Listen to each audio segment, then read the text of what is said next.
വീട്ടിലും സ്കൂളിലും ഒക്കെ എപ്പോഴും നടക്കുന്ന ഒരു കാര്യമാണ് ലേബലിംഗ്. Think about it. നമ്മളൊരു കല്യാണ സദ്യക്ക് പോകുന്നു, അവിടെ പലഹാരങ്ങളൊക്കെ ഉണ്ടായിരിക്കും. നമുക്കറിയാം ഏതാണ് ശർക്കര വരട്ടി, ഏതാണ് ബനാന ചിപ്സ് എന്ന്. Labels are great four objects.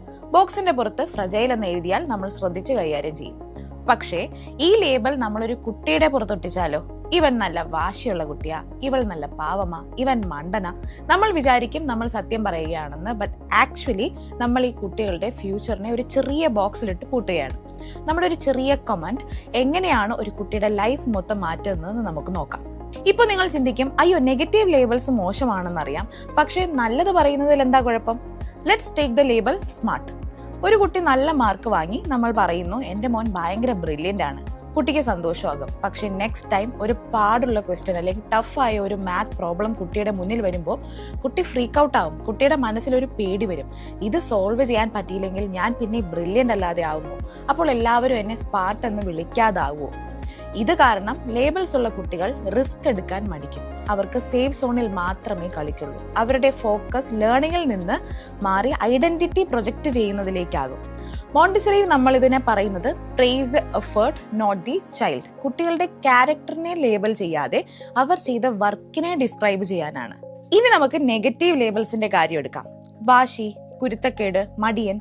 Imagine ഒരു 5 വയസ്സുള്ള കുട്ടി എപ്പോഴും കേൾക്കുന്നത് നീ നല്ല വാശിക്കാരനാണ് എന്നാണ്. ഒരു പോയിന്റ് കഴിയുമ്പോൾ ആ കുട്ടി മനസ്സിൽ ഇത് അക്സെപ്റ്റ് ചെയ്യും. ഓക്കെ, ഞാൻ വാശിക്കാരനാണ്, സോ ഞാൻ നല്ലോണം ബിഹേവ് ചെയ്യേണ്ട കാര്യമില്ലല്ലോ, കാരണം എല്ലാവരും ഞാൻ മോശമാണെന്ന് കരുതുന്നു. ഇതിനെയാണ് നമ്മൾ സെൽഫ് ഫുൾഫില്ലിംഗ് പ്രൊഫസി എന്ന് പറയുന്നത്. നമ്മൾ ഏത് ലേബൽ കൊടുക്കുന്നു, കുട്ടി അത് ആക്ട് ചെയ്ത് കാണിക്കും. പിന്നെ നമ്മൾ നന്നാക്കാൻ ശ്രമിച്ചിട്ടും കാര്യമില്ല, കാരണം നമ്മൾ തന്നെ അവരുടെ മനസ്സിൽ ആ ഇമേജ് ഫിക്സ് ചെയ്ത് കഴിഞ്ഞു. Think about your childhood. നിങ്ങളെ ആരെങ്കിലും മടി എന്നൊക്കെ വിളിച്ചിട്ടുണ്ടെങ്കിൽ ഇന്ന് നിങ്ങൾ എന്തെങ്കിലും ലേസിനെസ് കാണിക്കുമ്പോൾ മനസ്സിൽ ആ വാക്ക് കേൾക്കാറില്ലേ? Labels are like mental tattoos. Once they are on, they stay forever. So solution എന്താ? മോണ്ടിസറി ടീച്ചേഴ്സ് എങ്ങനെയാണ് സംസാരിക്കുന്നത്? നമ്മൾ കുട്ടികളെ ഡിസ്ക്രൈബ് ചെയ്യണം. ഇൻസ്റ്റെഡ് ഓഫ് നീ നല്ല ഹെൽപ്പർ ആണ് എന്ന് പറയുന്നതിന് പകരം വി ഷുഡ് ട്രൈ, ആഹാ നീ ഈ ടോയ്സ് എല്ലാം എടുത്ത് ഷെൽഫിൽ ഓർഡർ ആയി വെച്ചു അല്ലേ, കളിച്ചു കഴിഞ്ഞപ്പോൾ ഇപ്പോൾ നമ്മുടെ റൂം കാണാൻ എന്ത് ഭംഗിയുണ്ട്. ഈ ഒരു ഡിസ്ക്രിപ്ഷൻ കൊടുക്കുക.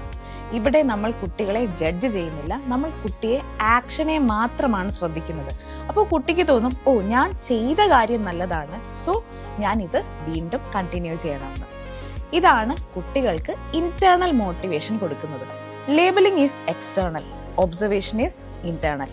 ഫൈനലായി പറയാനുള്ളത്, കുട്ടികൾ എന്ന് പറയുന്നത് വർക്ക് ഇൻ പ്രോഗ്രസ് ആണ്. ഇന്ന് വാശി കാണിക്കുന്ന കുട്ടി നാളെ ഭയങ്കര പേഷ്യൻ്റായി മാറിയാലോ, നമുക്കറിയാൻ പറ്റില്ല. Give them the freedom to change, to grow and to surprises. Next time നിങ്ങളൊരു കുട്ടിക്ക് ലേബൽ കൊടുക്കാൻ തോന്നുമ്പോൾ just think, am I helping them grow or am I putting them in a box? ശരി, എന്നാൽ ഇതിനെക്കുറിച്ച് നിങ്ങൾക്ക് എന്താണ് തോന്നുന്നത്? Let's discuss.